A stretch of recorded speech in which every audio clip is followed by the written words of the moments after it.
Bonjour à tous, chers auditeurs et spectateurs, bienvenue sur la chaîne du Vénérable Apprenti. N'hésitez pas à soutenir par des likes, des commentaires et pourquoi pas des partages si le cœur vous oriente dans toutes ces actions. Je vous propose aujourd'hui de vous présenter un livre qui s'appelle Du bon usage de la religion, écrit par Jean-Claude Barrault. Cet ouvrage me provient de ma famille et à la base devait partir en brocante ou être donné. Et je reçois un appel de mon cousin qui me dit J'ai un sac complet de livres sur les religions et particulièrement sur la chrétienté. Alors je lui dis T'as toqué à la bonne porte, hein. C'est pas parce que la bibliothèque est complète derrière, il y a encore des livres en attente de lecture, ou encore la centaine, ou même plus que ça encore dans l'autre pièce, déjà consultée, présentée et compagnie. Je dis au contraire, vas-y, ramène-moi ça. Et en plus de celui-ci, que j'ai fini, alors il y en a d'autres que je vais découvrir par la suite. La vie éternelle dans la liberté des fils de Dieu, synopsis parallèle des 4 évangiles, mais aussi alors sera consommé le mystère de Dieu et Jésus de Nazareth. Il y a des livres sur l'eschatologie, j'ai retrouvé aussi un ouvrage de la part des témoins de Jéhovah, à voir ce que ça vaut, en ayant conscience que la personne de ma famille est un catholique et qu'il est en contradiction avec les écrivains, avec les auteurs. C'est-à-dire que dans les livres, il fait à peu près comme moi. Il sélectionne certains passages, lui il les surligne, moi je les mets sur papier, et il ajoute des complémentarités, soit des ajouts parce que l'auteur a oublié certains descriptifs, ou bien en contradiction, en disant là il a fait une erreur, moi j'ai une autre source, j'ai d'autres informations, et il écrit au bic directement sur le livre. Au moins ça ne disparaît pas, la feuille ne s'égare pas, et c'est plutôt appréciable de voir que dans sa famille, on a des lecteurs assez assidus, pas des gourmands qui viennent apprendre des livres et qui les font défiler sans en avoir rien compris au bout.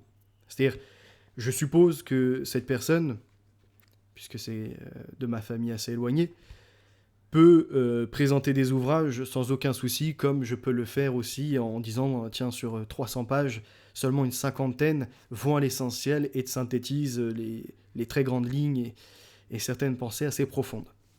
Ça, c'est pour ce livre dont on va parler.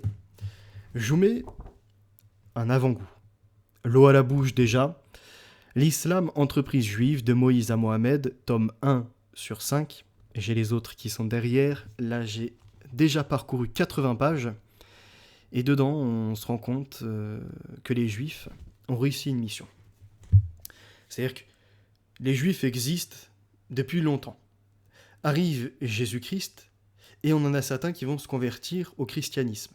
D'autres vont être en conflictualité, et puis après on va avoir des petits groupes un peu sectaires.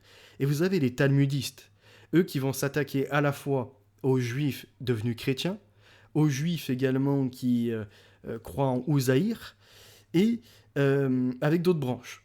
Ils veulent absolument imposer que le Messie n'est pas encore venu, et qu'il devra arriver par la suite. C'est ce qu'on voit notamment avec les sionistes aujourd'hui qui attendent le Messie.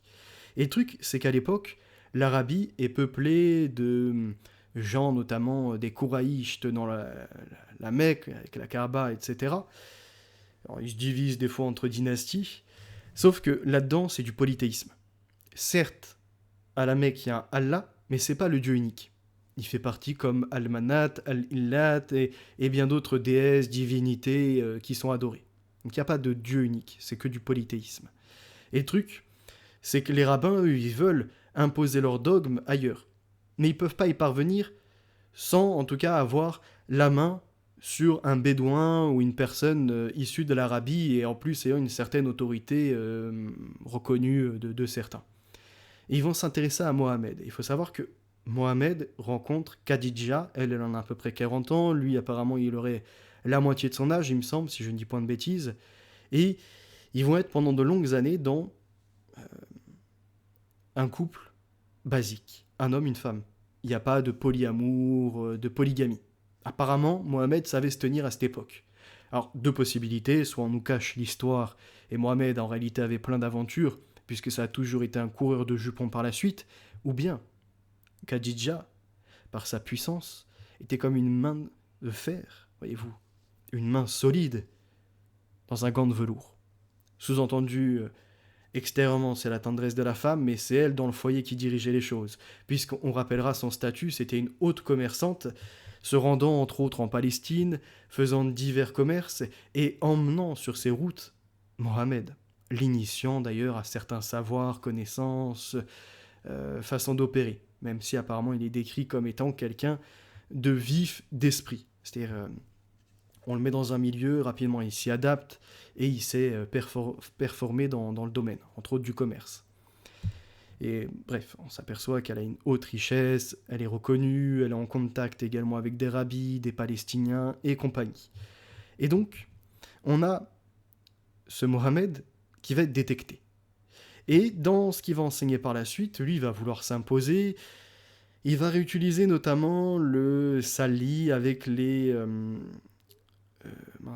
Tamoud, je crois, un truc comme ça, je sais plus comment il se nomme, où en fait le prophète, arrivant auprès d'un peuple, leur exprime la volonté de Dieu, un Dieu unique, et eux ne l'écoutant pas, ce prophète lui tourne dos et il leur arrive du malheur, tremblement de terre, famine, bref. Et Mohammed se sert de ça, de ces récits pour dire, regardez, ici il y a des ruines, puisque ces gens-là n'ont pas écouté le prophète qui leur avait été mis à disposition, alors Dieu est quelqu'un de miséricordieux, mais Dieu juge aussi. Et quand il y a des gens qui ne veulent rien entendre, eh bien, la colère s'exerce. Et alors, tremblement de terre et tout ce qui s'ensuit. Sauf que voilà, Mohammed se sert de Silla, donc l'affaire. Il y en a un autre encore cité. D'ailleurs, on s'aperçoit que c'est des juifs qui enseignent ça. Ok ? Et Mohammed, à contrario de ce qu'il va dire par rapport au prophète où Dieu se met en colère, lui, il va devoir après faire une sorte d'hijra, l'égir. C'est-à-dire qu'il va être attaqué par des membres kouraïchites. Et il va partir. Et la main de Dieu ne va jamais intervenir dans les affaires des musulmans. Jamais. Et pourtant, il aura parlé, comme je vous l'ai dit, de Sali et de d'autres. Eh bien, jamais Dieu ne sera intervenu dans les affaires de Mohammed.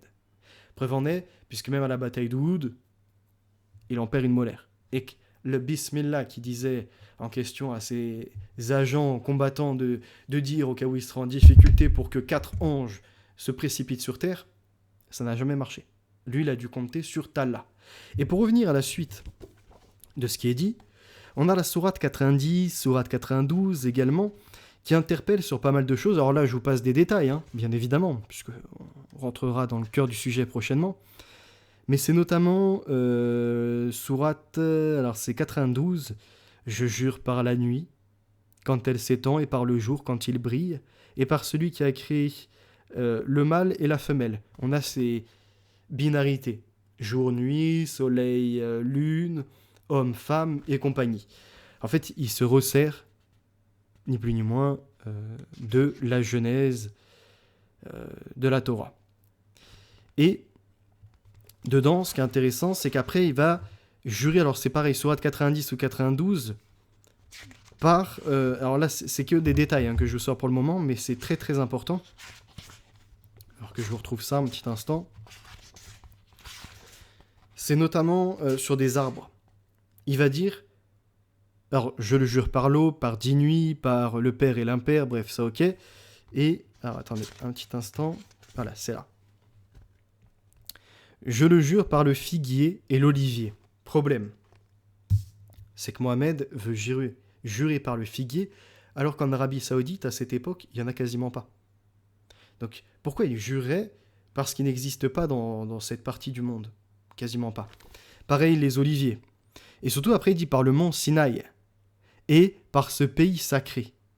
Donc, on s'aperçoit qu'il va jurer finalement comme les Juifs.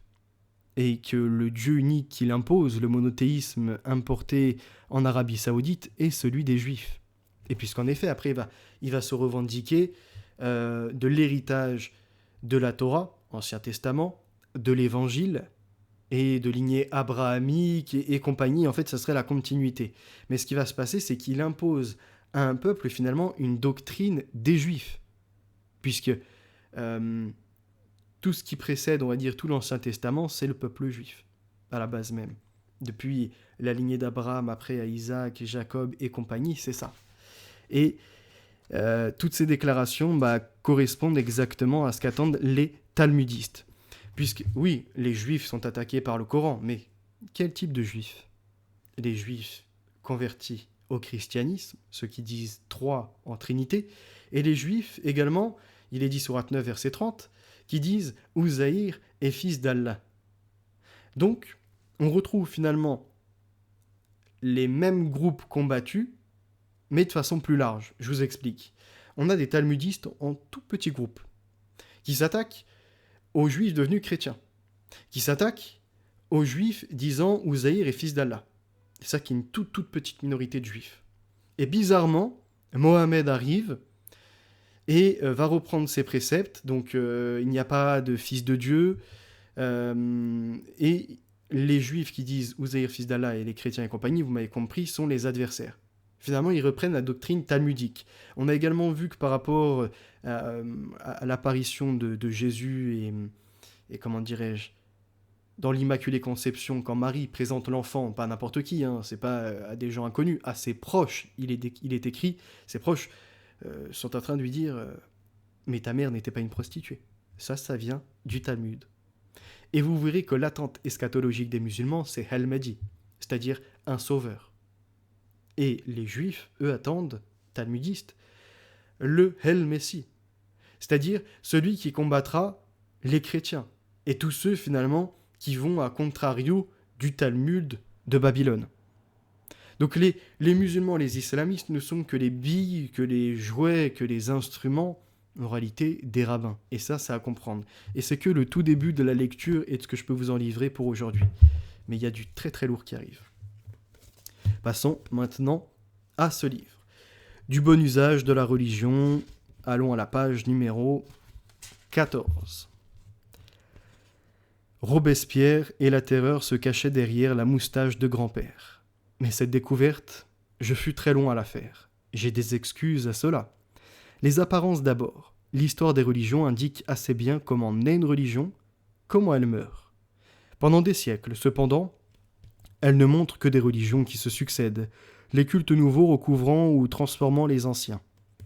Elle ne montre nulle part un arrêt de la religion, une coupure de l'élan mystique dans l'humanité. Or, voici qu'à l'époque moderne, on assiste à la crise générale des religions, à leur récession, d'où les 3 états d'Auguste Comte. Notre époque se prétend et se dit la première époque véritablement religieuse. Personne ou presque ne le nie, même si c'est pour le regretter. Malraux en a fait un de ses thèmes favoris de réflexion. L'effondrement apparent du christianisme lui-même a, pour l'agnostique qu'est Malraux, quelque chose de pathétique. Il le regarde comme le terme de l'aventure religieuse, mais en considérant qu'en lui, l'âme des religions s'est brisée dans son plus grand effort. Les maîtres ensuite, je parle des maîtres morts, ceux dont la personnalité fantasmatique écrasa notre génération. Or, tous me criaient que la religion était une illusion nocive et d'ailleurs condamnée. Je ne prétends pas à l'originalité, mes maîtres furent ceux de tout le monde. Marx en premier, évidemment. Quand un jeune homme ou une jeune fille d'aujourd'hui cherche à s'y reconnaître dans ce prodigieux chaos qu'est devenu le monde, que trouve-t-il ? Un certain marxisme. Rien n'est plus banalisé que cela. J'ai écrit d'aujourd'hui, car c'est encore vrai pour le grand nombre. Mais peut-être aurais-je dû écrire d'hier. Souvenez-vous, il y avait un Marx existentialisé, un Marx structuralisé, un Marx freudisé. C'était, selon Sartre, l'horizon de notre culture. Or, tous ces Marx étaient athées. Bien plus, ils étaient anti-religieux. C'était leur point commun, leur évidence originelle. Et l'on voit bien ce qu'a de dérisoire la tentative de Garaudy d'annexer Marx au christianisme. Car je crois, avec Maurice Clavel, dans son dernier livre, que cette anti-religion est fondamentale chez le vrai Marx. Il n'y a qu'à relire la question juive. Alors un petit instant, je bois une gorgée. Et on reprend. Je ne vais pas détailler ici les critiques marxistes de la religion.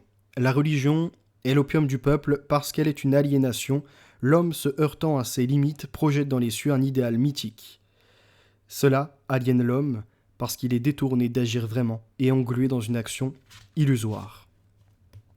Un peu plus loin, Marx a imposé cette vue, mais ce n'était absolument une nouveauté. Ce n'est absolument pas une nouveauté, Auguste Comte ne disait pas autre chose pour ne citer que lui. Et d'ailleurs, cette remarque a ses limites. Une religion peut revêtir bien des enveloppes culturelles et préserver son identité. Le christianisme, par exemple, a été judaïsant, hellénisant, romanisant, l'islam byzantin ou persan. Pour le reste, Marx a emprunté l'idée d'aliénation à Feuerbach, qui la détenait lui-même d'Hegel, mais lui a donné le premier son sens anti-religieux. Et toute son anthropologie, sa morale, au siècle des Lumières et à l'encyclopédie. Économiste génial, observateur acéré des rapports de production et d'exploitation, dénonciateur passionné de l'exploitation de l'homme par l'homme, Marx reste nécessaire à tous ceux qui s'aventurent sur le terrain politique, mais il a fait passer en contrebande une critique bien légère de la religion. Je dis bien légère car cette théorie de la projection-aliénation ne saurait rendre compte de la fécondité des religions vivantes, de leur extraordinaire pouvoir créateur, non seulement dans l'art, mais aussi sur le plan social. Elle n'exécute qu'une caricature de la religion. Et l'excuse de Marx, Engels et Feuerbach fut de s'être heurté à un judaïsme et un christianisme vidés de leur substance et devenus piété individuelle fadasse et molle pour les possédants, exhortation à la soumission pour les exploiter. En gros, abus d'autorité par ceux qui sont possesseurs et usant de la religion, de la bonté, des appels aux vertus sur ceux qui sont dépossédés de leurs produits et de leur travail. Et donc dans un cycle répétitif de génération en génération, les écarts se marquant. 21. Alors un petit instant, hop, que je retrouve pour pouvoir repiquer. Sous prétexte qu'un homme est génial dans un certain domaine, on se conforme, j'allais dire religieusement, mais il s'agit bien d'une attitude religieuse. Au moindre de ses avis dans des domaines qui ne sont nullement de sa compétence, et c'est tous les jours qu'on entend, à la radio ou à la télévision, des chercheurs, des médecins ou des coureurs cyclistes, nous donner des conseils de morale, de religion, de philosophie qui sont en général d'un grand comique. Chez Marx, il faudrait plutôt parler de tragédie. Nous n'en finissons pas de payer cette conformité à la contrebande marxiste. La morale de Marx, par exemple, n'est rien d'autre que le stoïcisme remis à la mode par le XVIIIe siècle français. On ne saurait le lui reprocher. Ce n'était pas un moraliste, mais cela nous vaut la pesante vertu petite bourgeoise et la pression sexuelle triste qui règne à peu près dans tous les régimes socialistes. Sa conception de l'État, je ne parle pas de l'État capitaliste dont il a définitivement démontré les rouages secrets, mais de l'État à instaurer pendant la phase de construction du socialisme, est celle d'un jacobin de 1793. Dans son livre « La cuisinière et le mangeur d'hommes », André Glucksmann a souligné ce fait que beaucoup soupçonnaient déjà, et il en va de même pour sa critique de la religion. La critique de Freud sur la religion est plus originale et plus acérée. Freud fut pour moi un maître plus tardif que Marx. Mis en contact brutalement avec des adolescents délinquants livrés à la rue, j'eus besoin des conseils. Je l'ai reçu d'un de mes amis, psychologue freudien, le Garaudy du freudisme, en ce qu'il baptisait Freud comme Garaudy baptise Marx. J'ai nommé Marc Oraison. Il m'inculqua le respect du maître de Vienne, et longtemps j'acceptais la critique freudienne de la religion. La religion pour Freud est le domaine par excellence où s'expriment les rapports conflictuels avec le père. Au début, Freud reprend la théorie commune aux penseurs du XIXe siècle et qu'on trouve chez Feuerbach ou Marx, de la projection prise au sens large du terme. Mais bientôt, il voit l'énigme propre de la religion dans l'affirmation du Dieu Père avec lequel l'homme entretient des rapports d'obéissance et de culpabilité.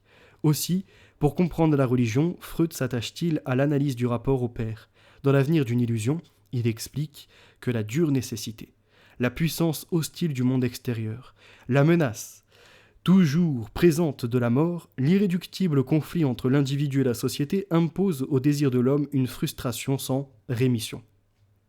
Pas de soins, on sera obligé de subir et de demander au destin, ou en tout cas au Tout-Puissant, de nous venir en aide, puisque voilà, c'est inéluctable, les choses se passent.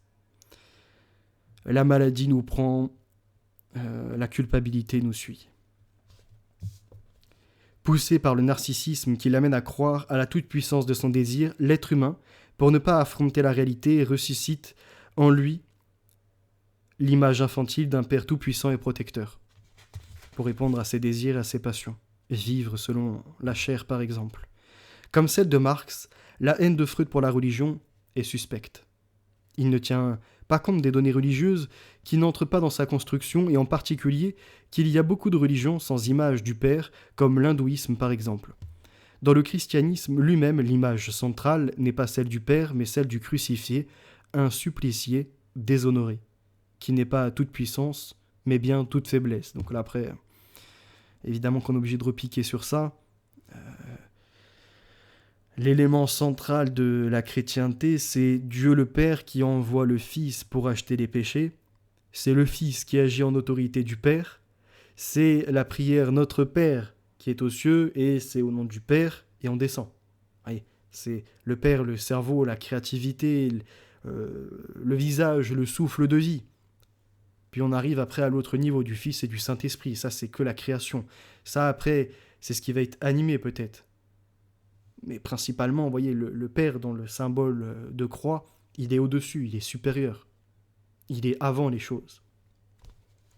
Donc de dire que dans le christianisme, la notion de Père n'est pas centrale et que c'est uniquement le crucifié, à savoir le Fils, Jésus-Christ, qui est là, c'est en partie vrai, mais c'est un mensonge. C'est pour ça qu'on est obligé de reprendre et corriger ça.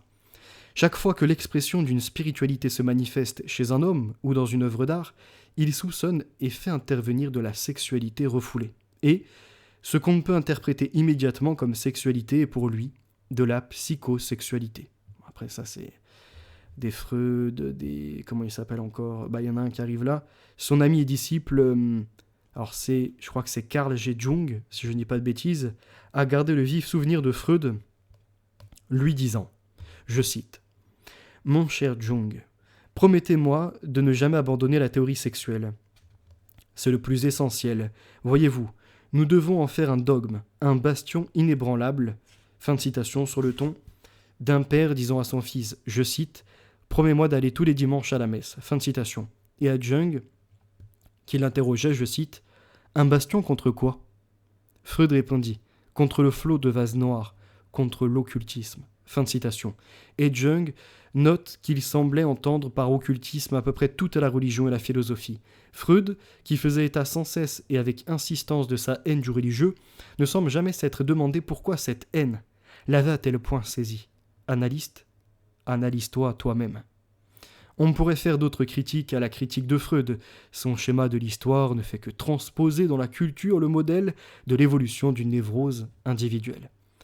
Ce qui lui attirera le cri de Maurice Clavel dans « Ce que je crois », je cite, « La religion névrose, obsessionnelle de l'humanité. Oui, si l'humanité qui se prend à religieuse était délivrée des névroses. » Fin de citation. Nous avons trop de choses, nous savons trop qu'il n'en est rien, et qu'au contraire, les névroses semblent n'avoir jamais été si nombreuses. La loi même, si fondamentale chez Freud du père castrateur, est à la fois posée comme résultat du refoulement et comme son origine. Mais l'important n'est pas là. L'important, c'est que Marx et Freud ont confondu l'esprit critique et l'irreligion. T'as le droit de critiquer une religion, de ne pas être en accord, mais de là en être dans la haine et dans une détestation, finalement, tu crées un dogme, et c'est celui de la colère, celui du rejet de l'autre, celui de la folie. 28. Puisqu'il faut continuer à ne pas se singulariser, je dois avouer que le troisième de mes maîtres à penser de jeune païen fut Nietzsche. D'une certaine manière, c'est la critique nietzschéenne de la religion qui me plaisait le plus quand j'étais adolescent. J'étais persuadé que le christianisme avait dévirilisé l'homme et, de fait, le christianisme dégénéré que stigmatisait Nietzsche, sans savoir que ce n'était pas le vrai, avait dévirilisé l'homme. Emmanuel Mounier le reconnaît sans phare dans l'affrontement chrétien quand il parle de, je cite, « ces êtres courbés, qui ne s'avancent dans la vie que de biais, ces froussards dévotieux, ces rêveurs dominicaux. » Fin de citation, les chrétiens, ses frères. Intéressant. Nietzsche aurait donc inspiré Hitler, puisque Hitler reprochait à l'Église qu'elle était trop molle, trop gentille avec les faibles et généreuse avec les plus démunis, et que ceci multipliait les gens, entre guillemets, de peu de qualité. Hitler était amoureux en revanche de l'islam. Je vous ai montré les passages. Il a même rêvé carrément, et par ses échanges avec certains intellectuels et d'autres personnes encore, qu'il aurait été intéressant de voir la conquête au 8e siècle de la part des arabo-musulmans gagner la France et après finalement aller outre-Rhin encore, pour qu'il y ait à la fin des Germains musulmans et pour un empire islamique. Et je ne vous invente rien, ces propos, ces envies, ces pactes avec des musulmans, avec le moufti de Palestine, etc., mais surtout ces déclarations quant à son amour par rapport à l'islam, qui est une religion guerrière, où tout se conquiert, tout vient à être conquis par l'épée, contrairement à la chrétienté. Même s'il y a des passages assez douloureux et des sectes qui se sont formées, on n'omet pas le crime dans l'histoire. Mais c'est pour vous dire, Hitler en tout cas était en accord avec ça. Et donc rejoignait Nietzsche quant à l'affaiblissement et carrément à dire que le christianisme dégénéré est là en train de faire des êtres faibles. Je frémissais au grand cri blasphématoire « Dieu est mort », sans savoir encore que la mort de Dieu n'est nullement la mort de la religion. Je crois maintenant qu'il y a un énorme malentendu entre Nietzsche et la religion. Certes, sa critique de la religion est reposante en ce 19e siècle. Ultra-rationaliste, parce qu'elle n'a pas de prétention scientifique. Elle porte juste sur bien des travers de l'esprit religieux. Mais Nietzsche fut lui-même un esprit religieux très inquiétant. Il y a chez lui un côté mystique, athée, séduisant, mais il y a aussi les pires symptômes d'une religion de la force et de l'instinct dont pourra se réclamer sans trop trahir Nietzsche, il faut le dire, le nazisme. Les Nietzschéens se réécriront, ils refuseront la filiation, mais elle semble évidente. La jeunesse d'ailleurs est naturellement nietzschéenne, parce qu'elle est aussi naturellement fasciste. Sens du sacrifice et de l'effort, goût de l'aventure, du risque, de la force, de la virilité, défi à la mort, ce sont là des valeurs typiquement adolescentes que les fascismes dévoient. Quand je dis dévoyer, c'est pour reconnaître que ce sont quand même des valeurs, mais qui doivent être intégrées dans un projet plus vaste. Allons à la page 34. Or, depuis Freud, nous savons pourtant où mène le refoulement. Nous savons, il nous l'a appris, que quand on prétend se débarrasser d'une pulsion, elle ressurgit aberrante et s'investit dangereusement sur des objets de substitution. Par quel étrange aveuglement Freud n'a-t-il pas vu que cela s'appliquait aussi à la pulsion religieuse ? Il me fait penser à ces ecclésiastiques puritains qui prétendent vivre purs sans avoir conscience que leur sexualité réprimée s'apprête à leur jouer des tours à sa façon, comme il advient au défunt cardinal d'Agnello. Si cela est vrai, s'il y a vraiment cet énorme refoulement, on doit en voir les traces dans l'histoire. Eh bien, on les voit, les traces. Et les courtes explications de ceux qui expliquent le recul apparent de la religion par l'incrédulité qui ronge les croyances, par le libertinage qui débride les mœurs, par l'esprit scientifique qui dissipe l'esprit théologique, par la modernité qui éclipse l'archaïsme, se révèlent pour ce qu'elles sont, un bandeau sur les yeux pour ne pas voir. La critique moderne, qui a dépisté et traqué partout le théisme, n'accable que la religion des églises et est aveugle devant les religions séculières, fille du refoulement qu'elle a suscité, car je prétends que le XXe siècle fut l'un des siècles les plus religieux de l'histoire, mais d'une religion refoulée, clandestine, et que les grands esprits frappés de berlus ne savaient pas reconnaître, car, à cause précisément des conséquences négatives si bien décrites par Freud du refoulement, la religion du XXe siècle fut vraiment la pire des religions.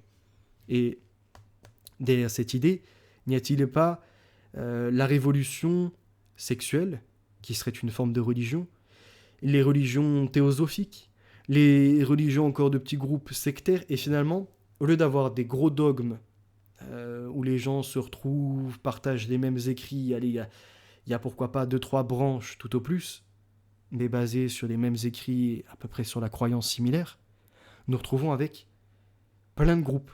Certains vont parler donc de théosophie, les autres vont tout miser sur la psychologie, qui est une forme de dogme. Il y a le socialisme encore, qui est peut-être une autre forme de religion. On retrouve ces anti-religieux qui eux-mêmes en soi en font leur religion à partir de ça, avec leur tête de proue, leur instigateur, inspirateur. Je veux dire, à partir de là, on voit qu'en effet, le XXe siècle fut le siècle des religions. Les deux grandes religions du siècle ont en effet régné sur des millions de cadavres, j'ai nommé le nazisme et le stalinisme. Les deux relèvent du socialisme. Le stalinisme et le léninisme, c'est s'attaquer aux chrétiens, ni patron, ni Dieu, reprendre un peu les formules de Marx.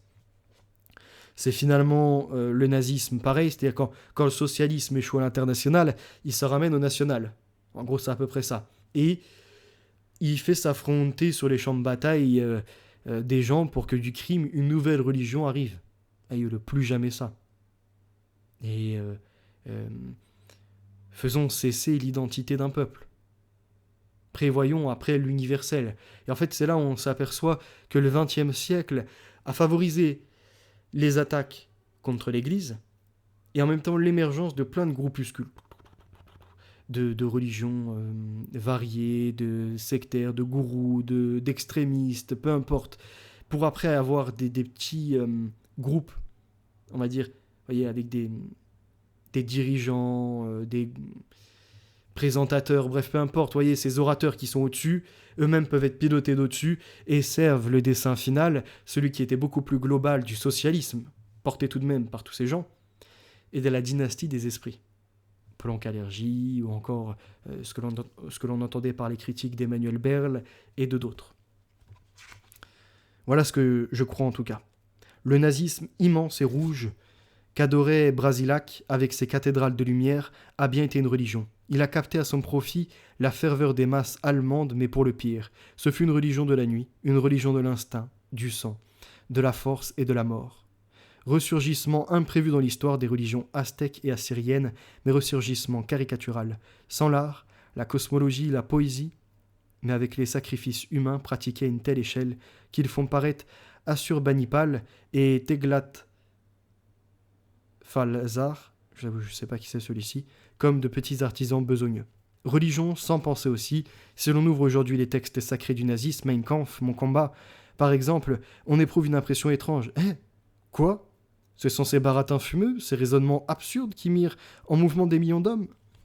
Ça serait omettre l'ambiance générale de l'époque. Et je vous l'ai dit, dans le livre d'Hitler, on retrouve des reprises d'Édouard Bernays, il y a également le principe de population de Malthus, les idées de craniométrie à la Lombroso, les paroles de Nietzsche quant à l'irreligion ou encore à l'attaque contre le catholicisme trop mou. C'est ça en fait. Mein Kampf est un condensé de bien des livres.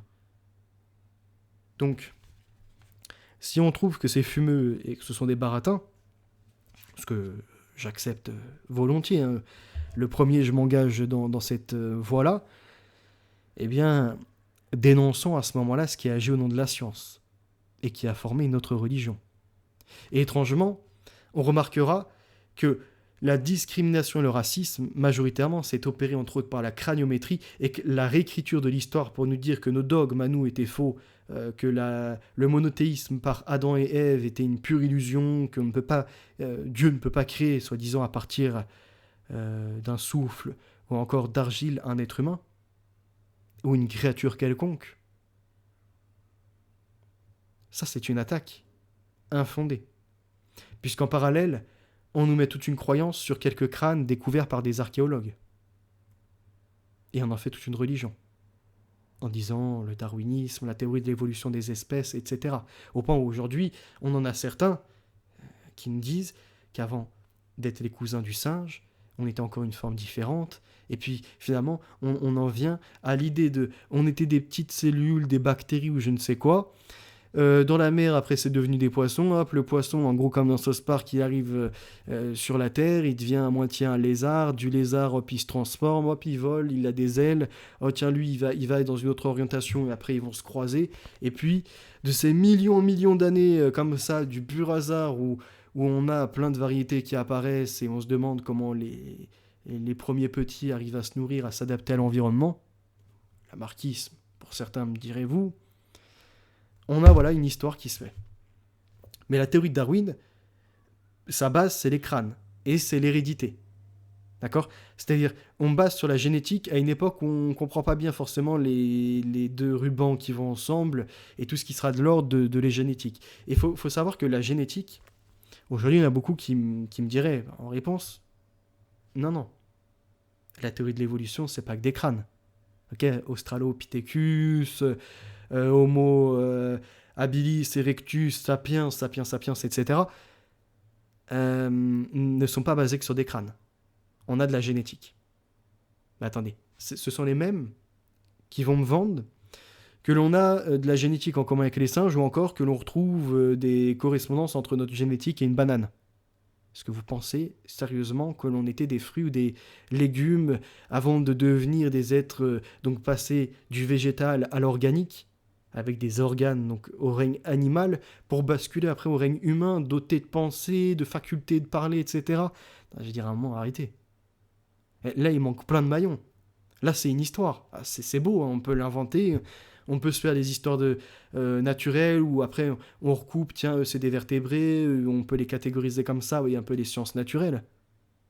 Mais de ça, on n'en a certainement pas la théorie de l'évolution. Et là, c'est la plus grande mascarade du XXe siècle. C'est-à-dire, avant le XXe siècle, les gens se sont toujours questionnés.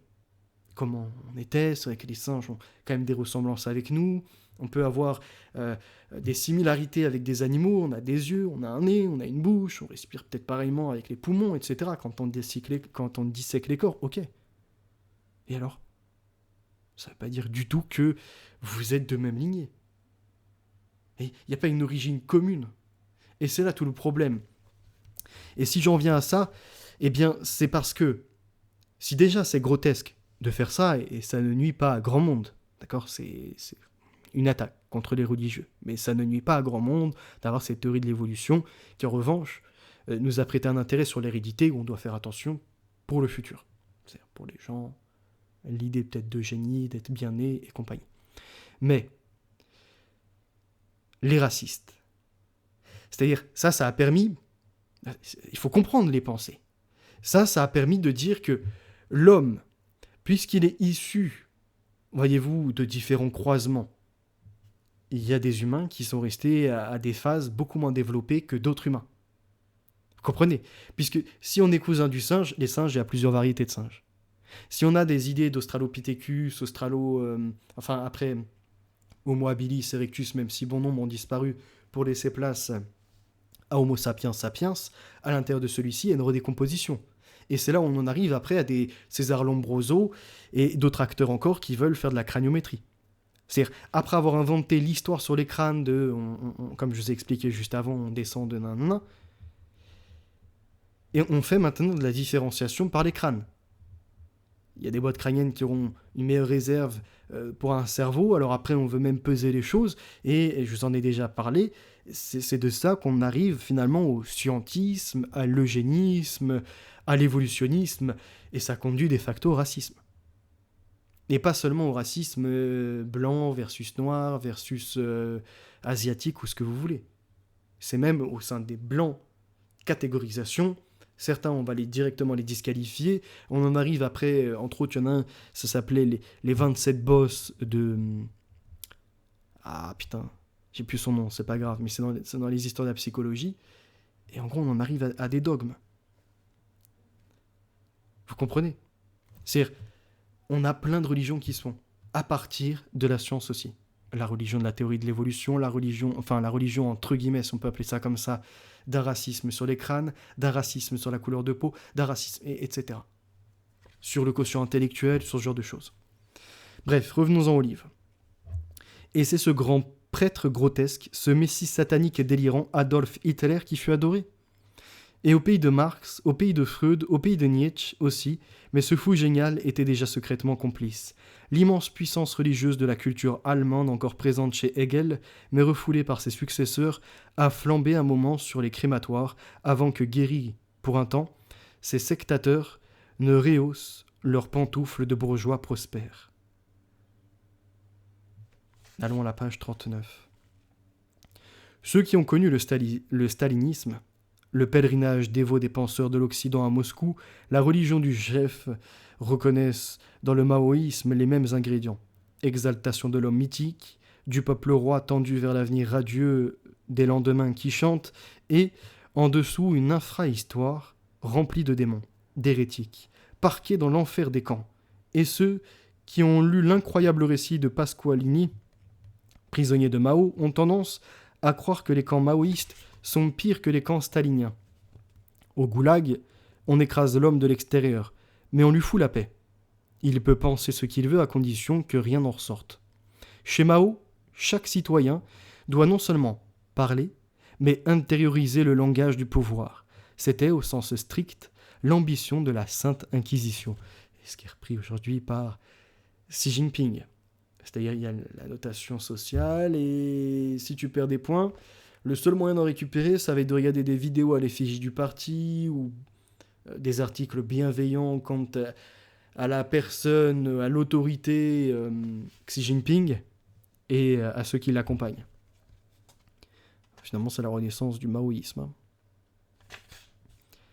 Alors, foi et religion, page 47. La foi est la rencontre d'un Dieu qui se révèle comme une personne. Si Dieu est quelqu'un, on ne peut le connaître que s'il se révèle. On ne connaît en effet une personne, même s'il s'agit d'une personne humaine, que si elle se révèle. Tous les renseignements qu'on peut accumuler sur une personne humaine nous en apprennent moins sur elle qu'un sourire ou qu'une parole venue de son cœur. Puisque les renseignements portés par les autres ne valent rien. Et on peut mal vous interpréter et être dans... Comment je pourrais dire ça ? Dans un préjugé, par exemple.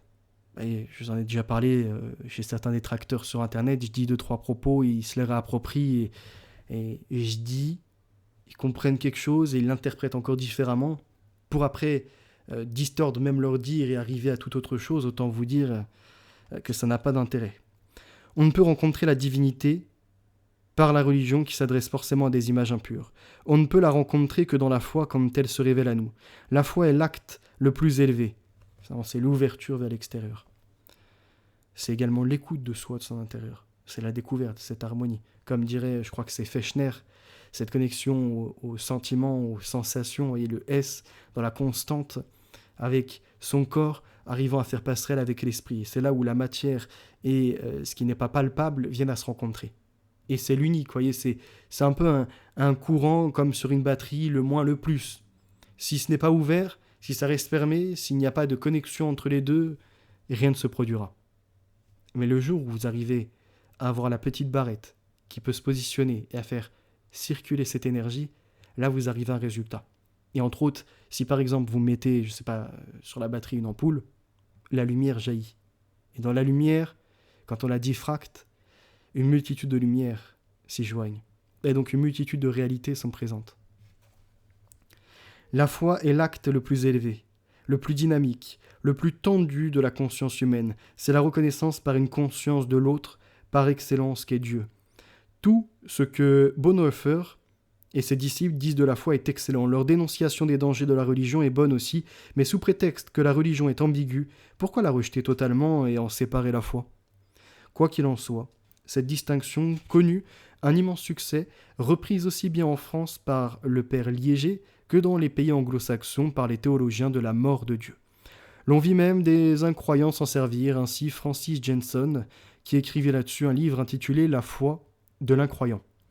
Le christianisme glosse tous ces gens, devient sans illusion sur lui-même. Il cesse d'être illusion parce qu'en réalité, il n'est pas religion, mais foi. Religere apparaît bien plus tard, l'idée de relier les êtres humains entre eux sur des doctrines ou avec des accords, ça intervient qu'après. À la base, avant même qu'on crée justement ces religions et ce terme-là, il y a la foi. Tu découvres quelque chose, où tu as du questionnement et ça te pousse à la quête. Besoin de vérité.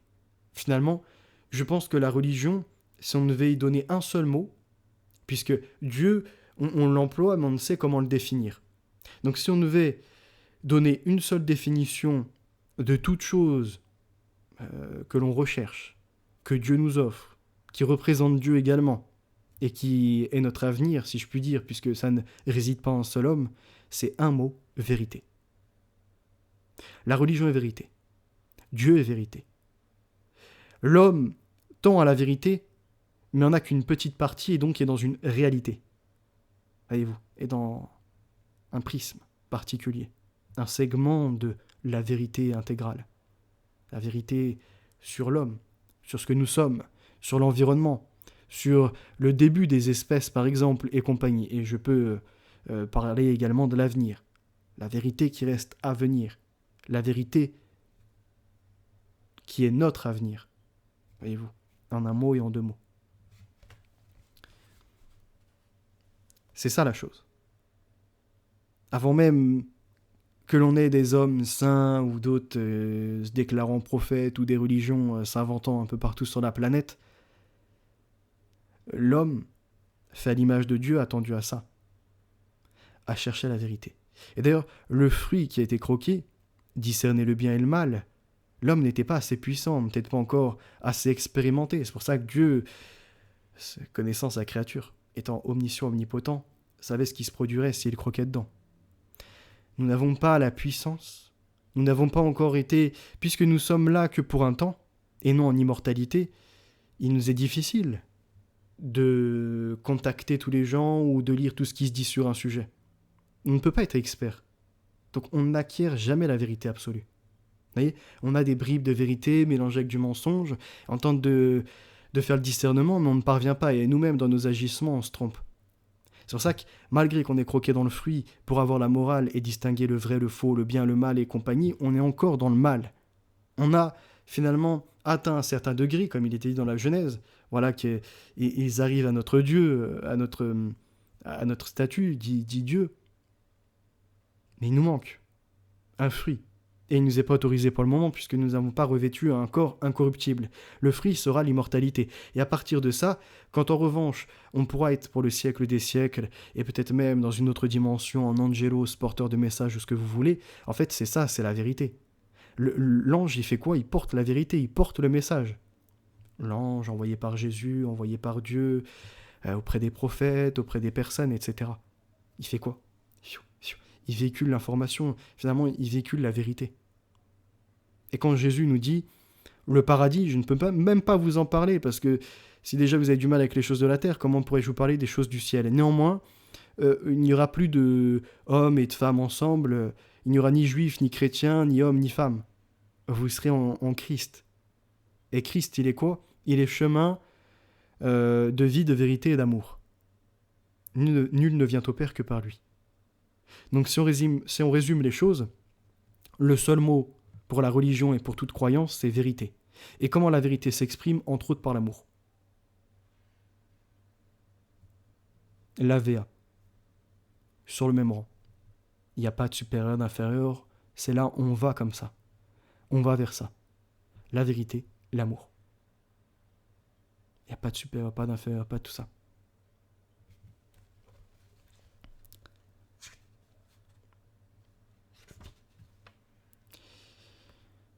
« 49, ok. Ce n'est pas pour les raisons du père d'Agnelou que je récuse la distinction entre la foi et la religion. Je ne pense pas qu'il faille une religion pour le peuple et la foi pour les croyants éclairés. Je pense qu'il faut une religion à tout homme, qu'il soit éclairé ou non. Et je pense qu'il est dangereux d'opposer foi et religion. Pourtant, j'avoue avoir largement utilisé cette distinction. On le comprendra facilement si l'on se souvient du grand-père Barou. Cette agurcie séduisante me permit, malgré mon horreur de la religion, de devenir chrétien sans trop de mal. Et certes, en apparence, le christianisme évangélique se distingue tellement des fascinations troubles de la religion qu'on peut croire un instant qu'il n'est pas lui-même une religion. Je prétends qu'il n'est en rien et que le christianisme est seulement, comme j'essaierai de le montrer plus tard, la forme la plus élevée, la moins aliénante de la religion.